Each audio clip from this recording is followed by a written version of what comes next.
This Sports Blitz podcast is brought to you by LMG. Grow your business through logo design, paper products, and video production. Visit leemarketing.net to learn more. Sports Blitz Live presented by JR Sports Bar and Grill and S&S Discount Tire. We're in the Auburn Blitz segment of the program. Would appreciate all of you calling in, 1-800-782-0108 or 256-234-6464. We're going to go to the Dane Sharp Attorney at Law hotline and welcome in our good friend Andy Graham. Thanks for being there with us, Andy. It's always good to be here. It definitely is after a win, Andy, and I'm going to kick off the questions asking this. Why can't Auburn play as good in the first half as we do in the second half right now? That's a very good question. Auburn, the defense has given up through the first three games 30 points in the first half, 16 points in the third quarter, and 0 points in the fourth quarter. Now that's a lot to work on in the first half, but it's certainly a great sign to see that the defense gets better as the game goes along.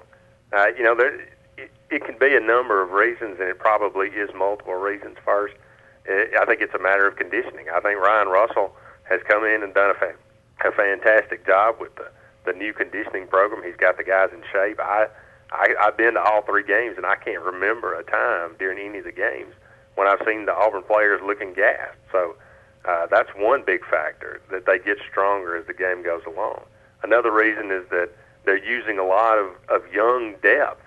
They're rotating 12 guys, defensive linemen, across the defensive line, 3 of them being true freshmen.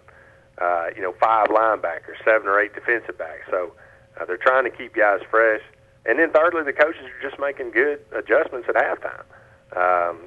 They, especially against Mississippi State, they had to prepare for 2 quarterbacks. They were thinking Tyler Russell might play, and they were really, I don't think they were really prepared for how good of a runner Dak Prescott was.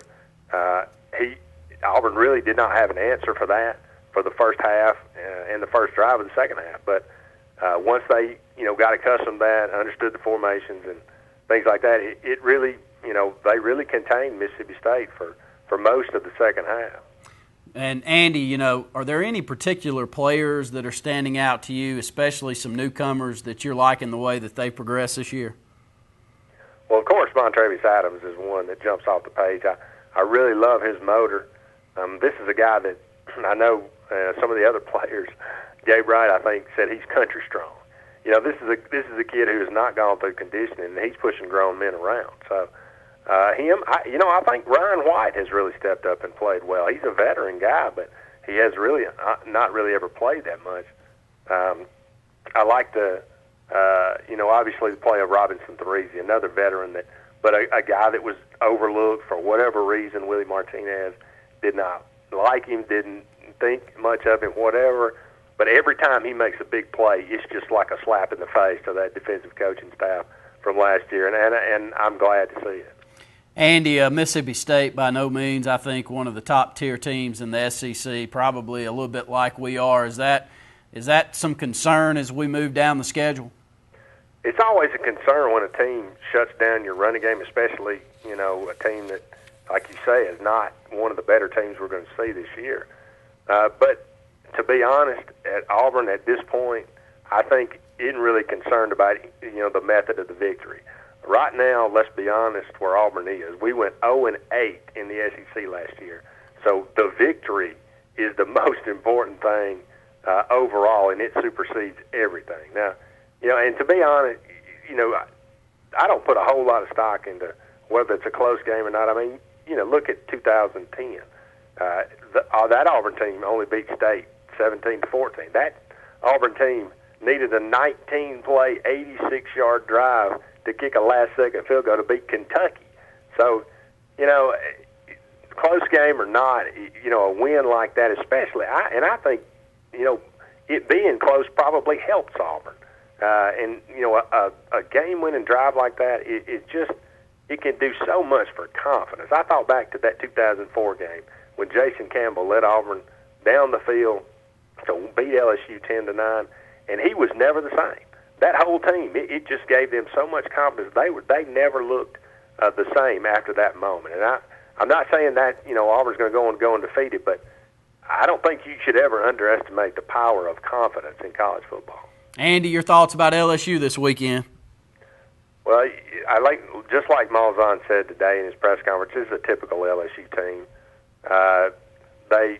Zach Mettenberger is playing very well. I think the influence of Cam Cameron, the new offensive coordinator, has really done him some good. He's completing 65% of his passes. He's throwing for about 265 a game. He's got 9 touchdowns, 0 interceptions. LSU's got another stable of running backs. They got a kid named Terrence McGee this year. He's running off at about 8.1 yards per carry. Jeremy Hill's about 9.8 yards per carry.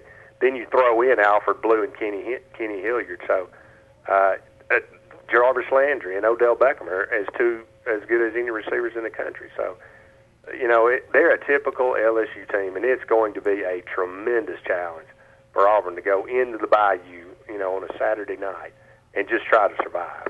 Well, Andy, we look forward to talking to you next week. War Eagle to you, buddy. It's a big win this week, and let's hope for some good things this upcoming Saturday.